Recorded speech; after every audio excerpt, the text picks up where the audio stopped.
Hello bachcho, let's see this question.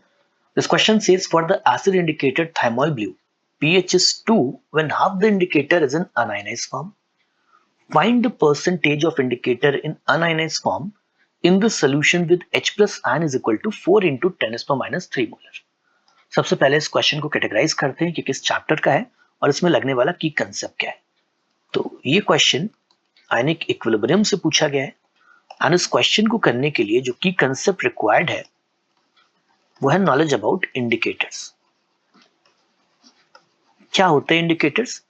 Indicators are nothing but weak acid और weak base which are used to detect the end point of a titration. ये क्या करते हैं? End point पे colour change करते हैं. So indicators are basically weak acid और weak base. किस तरीके से रिप्रेजेंट करते हैं उसको? HIN एक इंडिकेटर है. ओके इस तरीके से आप एक वीक एसिडिक इंडिकेटर को रिप्रेजेंट कर सकते हो क्योंकि हमारे क्वेश्चन में भी यहाँ पे एक एसिड इंडिकेटर दे रखा है. सो HIN वो एसिड इंडिकेटर है जो कि किस तरीके से डिसोशिएट होगा? H प्लस आयन और IN माइनस में. यहाँ पे IN माइनस जो है ये आयनाइज पार्ट है इस इंडिकेटर का एंड HIN अनआयनाइज पार्ट है. ओके क्वेश्चन में क्या दे रखा है कि जब pH 2 है, ओके pH 2 है when half the indicator is in unionise form. अगर आधा इंडिकेटर अनआयनाइज फॉर्म में है तो बाकी आधा कहां होगा? आयनाइज फॉर्म में.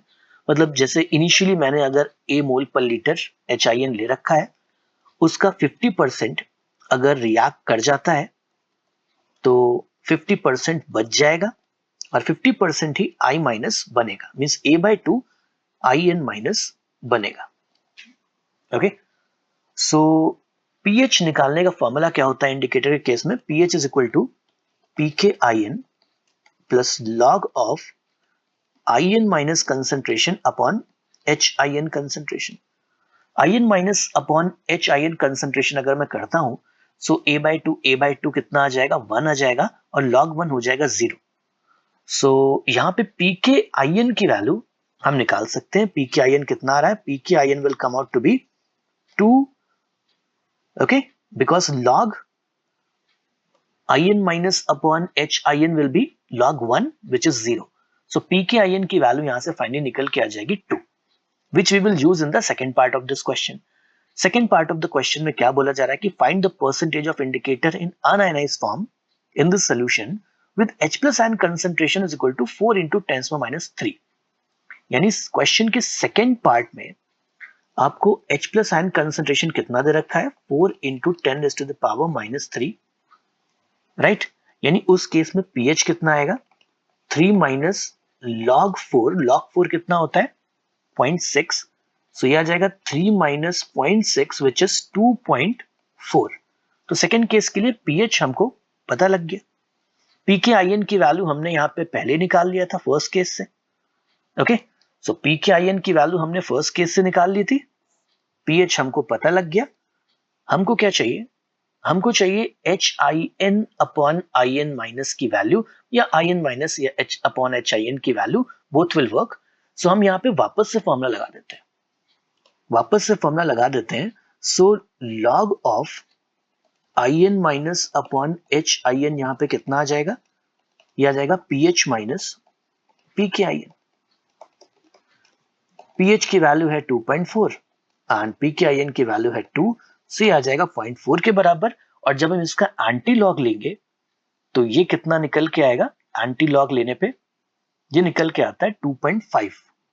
Okay so IN minus upon HIN की वैल्यू जो है वो कितनी आ जाएगी? ये आ जाएगी 2.5 के बराबर. हमको क्या चाहिए अभी? हमको चाहिए HIN का परसेंटेज. यहाँ पे means the percentage of indicator in the unionised form.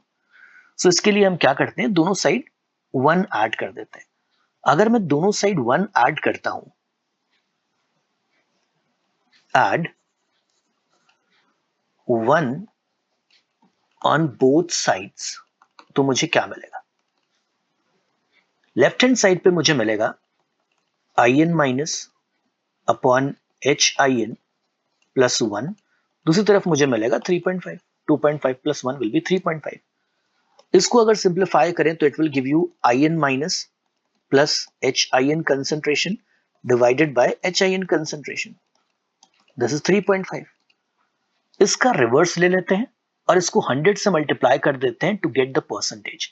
सो अगर मैं इसका रिवर्स लूंगा तो वो मुझे क्या बताएगा? इसका रिवर्स मुझे बता रहा है कि पूरे सोल्यूशन में HIN का कंसंट्रेशन कितना है. Right, it tells you the fraction of HIN present in the solution here. कितना आ जाएगा वो? 1/3.5. ओके, 1/3.5 आएगा, बट मुझे परसेंटेज चाहिए.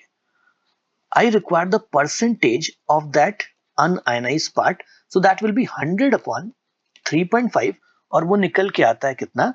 100/3.5 will be 28.57%. So this 28.57% is our final answer. It tells you the percentage of unionized part present in the mixture there or in the solution there. Okay, so this is our final answer. I hope you have understood it well. Best of luck.